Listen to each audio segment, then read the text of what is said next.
Hello, my name's Revenge, and before I get into today's review of Doom Eternal's new DLC, The Ancient Gods Part 1, I am going to be showing you some gameplay footage I recorded right before making this video. Enjoy. Alright guys, I'm at the Two Marauder boss fight right here. Just to prove that I'm not playing on a low difficulty like I'm Too Young to Die or some shit like that, here's my difficulty right here, Ultra Violence. Full disclosure, I am playing with a few mods, nothing like cheaty or game breaking. First one is replacing the Destroyer Blade mod with the Siege Mode mod. So, honestly, it just feels better to use than the Destroyer Blade for some reason. And before someone says, but that's overpowered, first off, Destroyer Blade has 2,500 damage. Siege Mode has 1,600 damage. So if anything, it's a nerf. Also, I restored damage to the Doom 2016 melee levels, so it's actually fucking useful. I have another mod. It's purely cosmetic. It's opaque visors. That way I don't have to see Doom Guy's ugly fucking face. Because, let's face it, Doom Guy is ugly as sin. But anyway, gee, I wonder how easy it will be to reach the Seraphim. Let's walk over and find out. Oh no, the door is locked.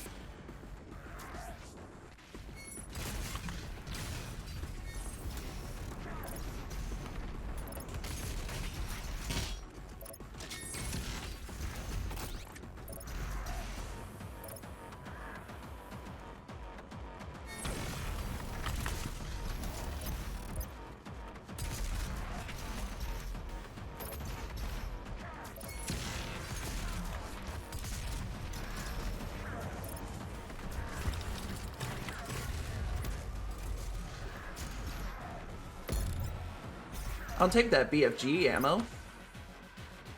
Are you guys trying?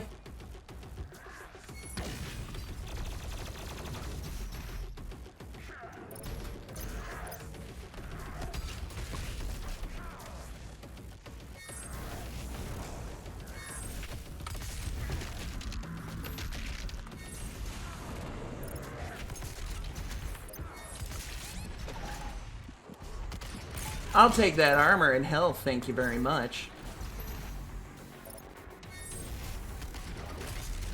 Thank you for your generous contribution to the Doomslayer initiative.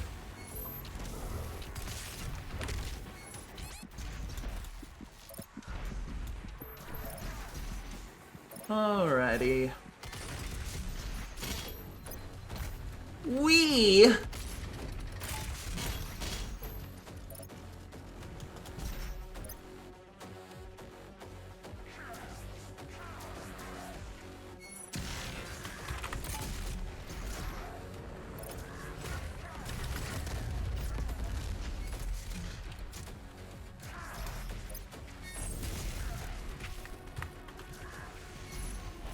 Need some ammo.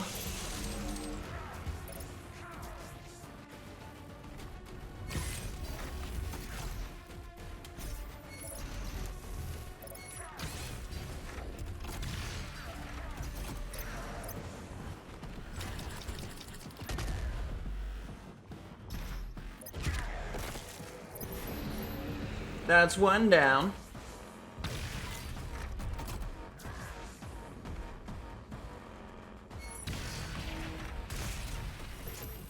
You thought that was hard? Ha!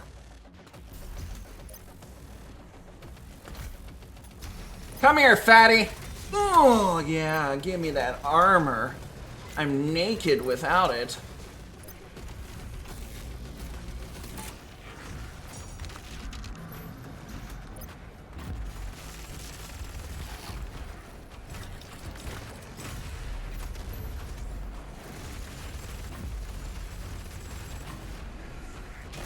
Come here, fatty. Ugh.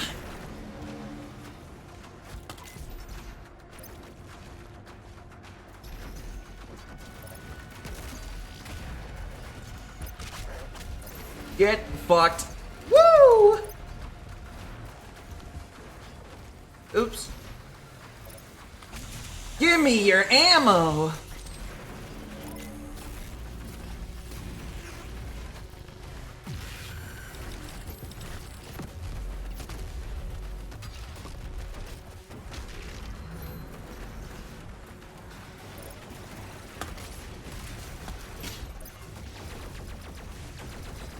Quickscope Call of Duty.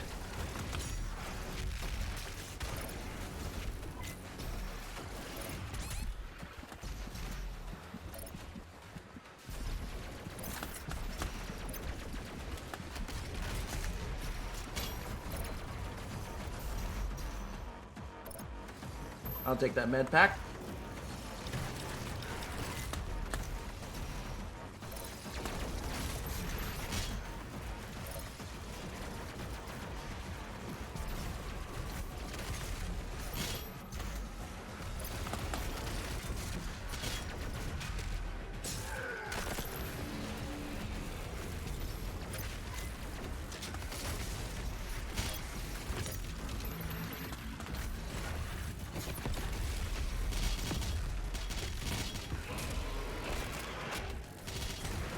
Eat it, baby. Eat your fucking vegetables!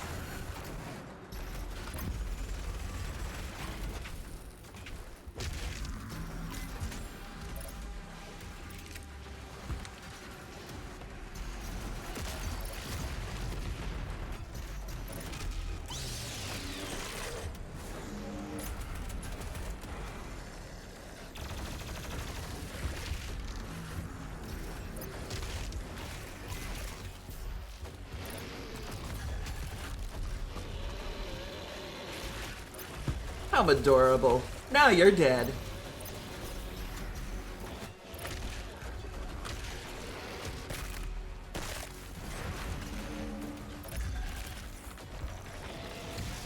Prowler, more like a faggot.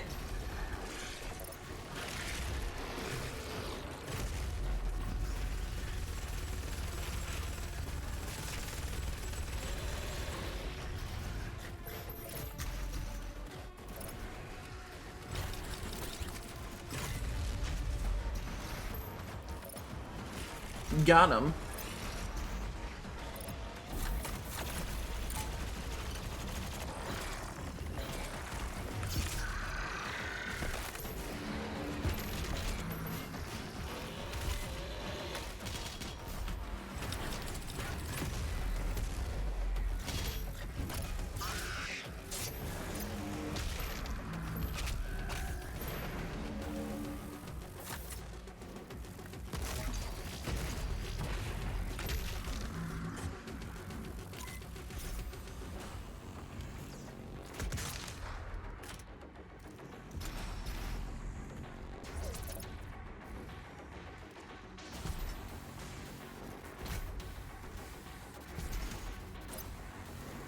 Hello there. Looks like you never saw that coming! Haha! Saw!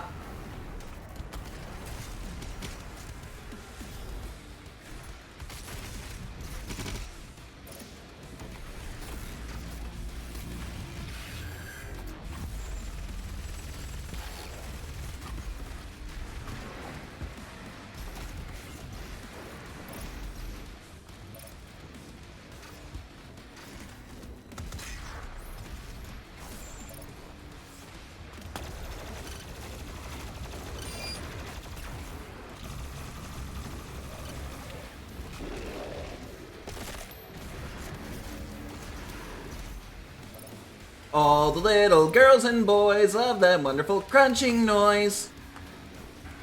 Bonus points if you actually catch that reference.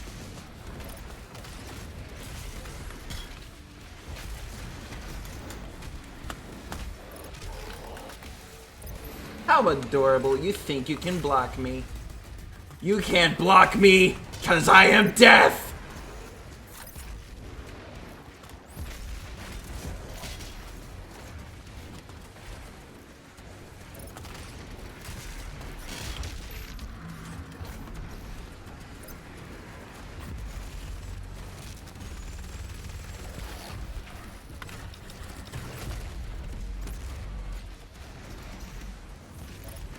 You know what this day's about when you stomp a demon's guts right out. Or slit their throat, that's good too.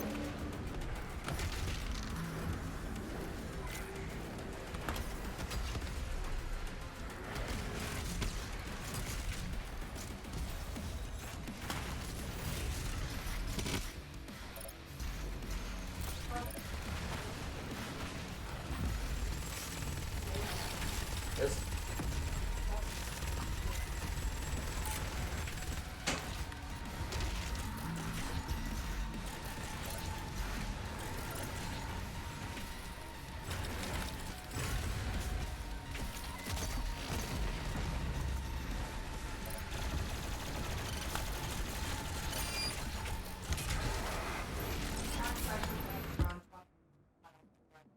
Alright, I'm kind of recording.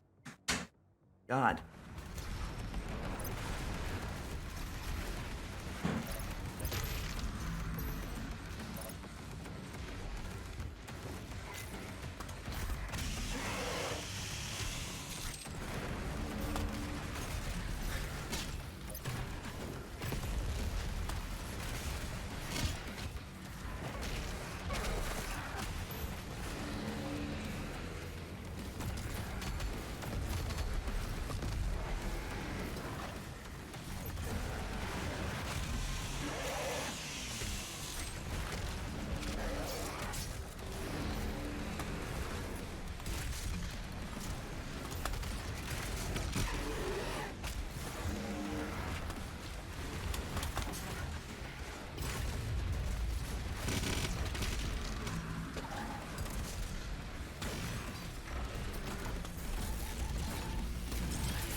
Eat a dick.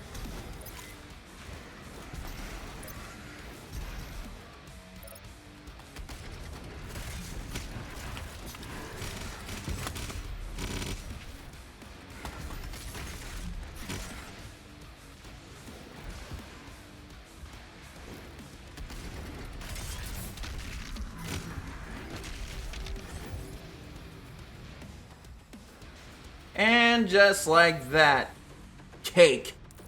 Didn't die once, didn't use the BFG, and hardly ever used quick swapping. Mainly because I'm terrible at it. And you're probably asking, why am I showing off this gameplay footage? It's to prove that I'm not a blind hater and that I'm actually good at the game. That way, no one can deflect my criticisms with, well, you're just bad at the game. Because the unfortunate issue when it comes to criticizing Doom Eternal is that a lot of bad takes really muddied the water when it comes to negative feedback for the game. And now Doom Eternal fanboys just brush off any negative feedback towards the game as blind hate. An unfortunate side effect of all of this blatant white knighting for Doom Eternal is that id Software has a false sense of vindication.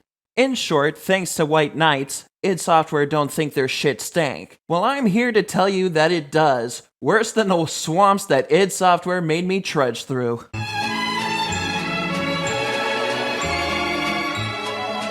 Before I shit all over this mediocre DLC, which is $20, let's list all the positives. First positive, they got rid of the Crucible. That thing belonged in the fucking garbage. Too bad they did not get rid of the Unmaker. Second positive, the environments are very beautifully designed, visually.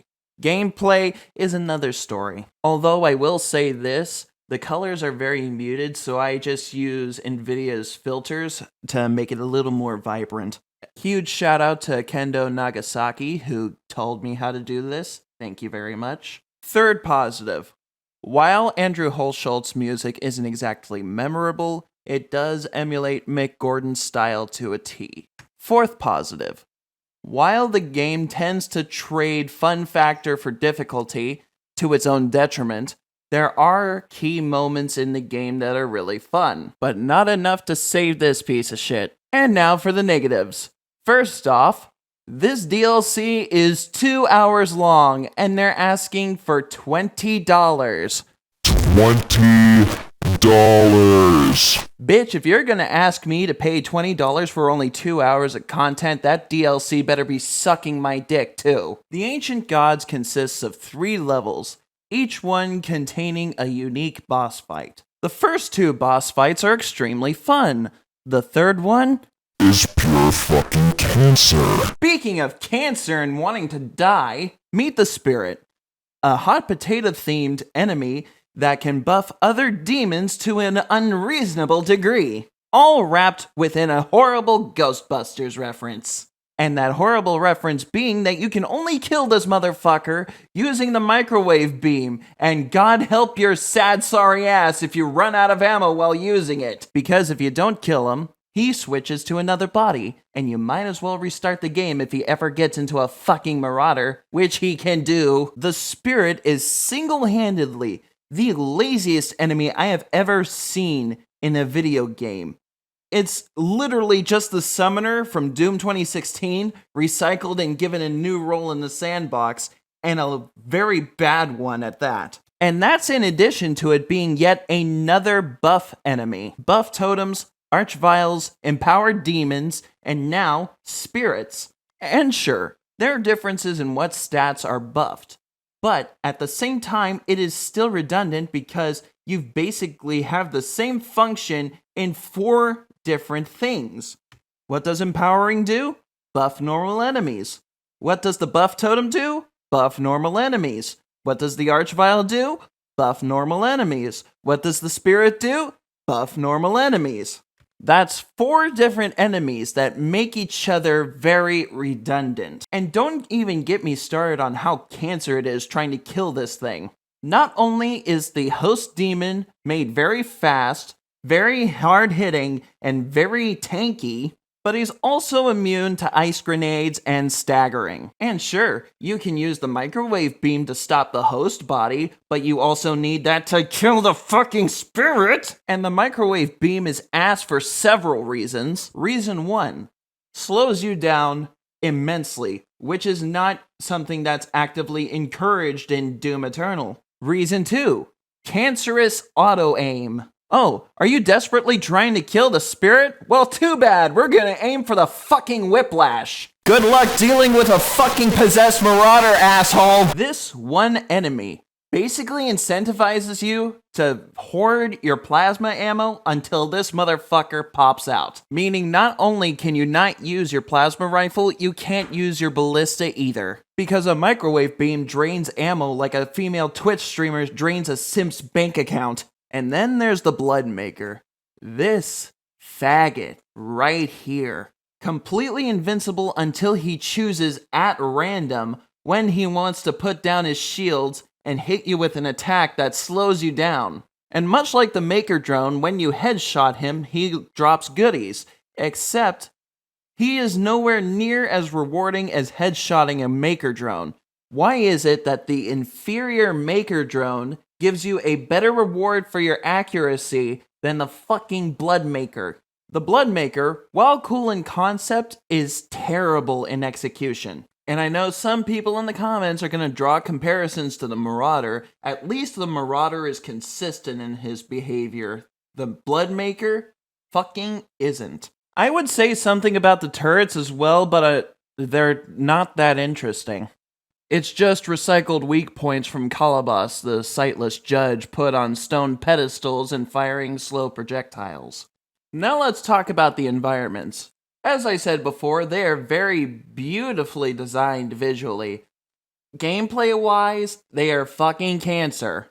They are very cluttered, very hard to maneuver, very claustrophobic to the point that it causes cheap, unearned deaths. Especially the blood swamps. It felt like I was playing some random fan-made custom map with how the poison pods were just haphazardly scattered everywhere or bunched together.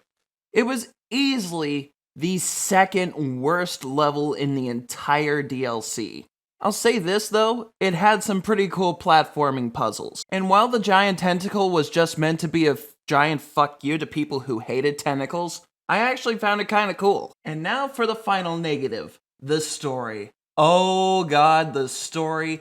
It is fan fiction levels of cringe. Samuel Hayden went from being a really cool and interesting character to being wildly inconsistent. Turns out, as I said in the last video about my Doom Eternal bitching, Samuel Hayden is the Seraphim.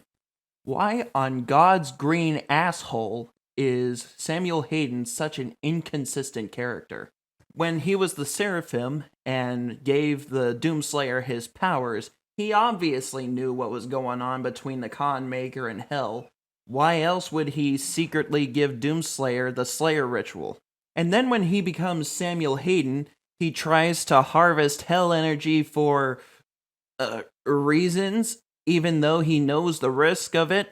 So why would you go on to create someone who would become the bane of Hell's existence, only to immediately turn around and say, you know what, Hell's energy is badass, let's use it. And in 2016, he was made out to be the bad guy. Granted, a bad guy with good intentions, but still a bad guy. And then in Doom Eternal, he goes back to being a good guy, trying to stop the forces of Hell, and stopping the flow of Argent energy and all that good shit. And then when Doomslayer kills God, yes, he kills God, Samuel Hayden goes back to being a bad guy and wanting to kill the Doomslayer, the very person he gave his powers to. Like, seriously, what the fuck even is this character at this point? Because he's gone through so many changes at this point, he's almost like one of those trans trenders you'd find on Tumblr that becomes trans because it's trendy. And then there's the Doomslayer. The Doomslayer kills the Father, also known as God, for no reason whatsoever. The Father could easily help with ending the demon onslaught, but instead he just crushes the soul sphere and is like, you know what, I'm gonna fucking fist the devil in his fucking dumb face. Yeah, fuck you, God, you're not my real dad, even though some weirdos stretched me out to be some allegory for Jesus. I am Jesus! I am Jesus! Like, seriously, what was the whole point of destroying God? I never really got the motivation for that. I mean, God knows they have that little bald four-eyed faggot, the intern, over-explain everything, but yet they can't explain why Doomslayer wants to destroy God's soul sphere or some shit like that. For a story point as big as this, you seriously need some context. Was he doing it to spite the Seraphim who started all of this shit? Was he just an edgy teenager atheist? Did he do it simply because, fuck you, I'm the Doomslayer? But nothing can top the cringe that is the twist main villain at the end of the DLC. The main villain of the story is you!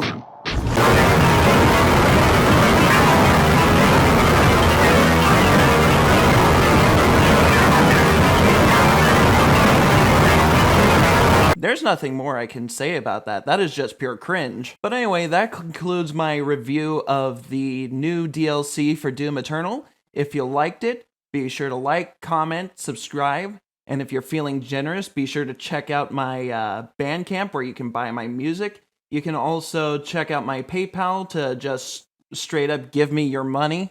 That's not a request, that's an order. You'll also find a link to my Discord server where you can get reliable notifications and never miss a video. This is Revenge, and I hope to hear from you soon.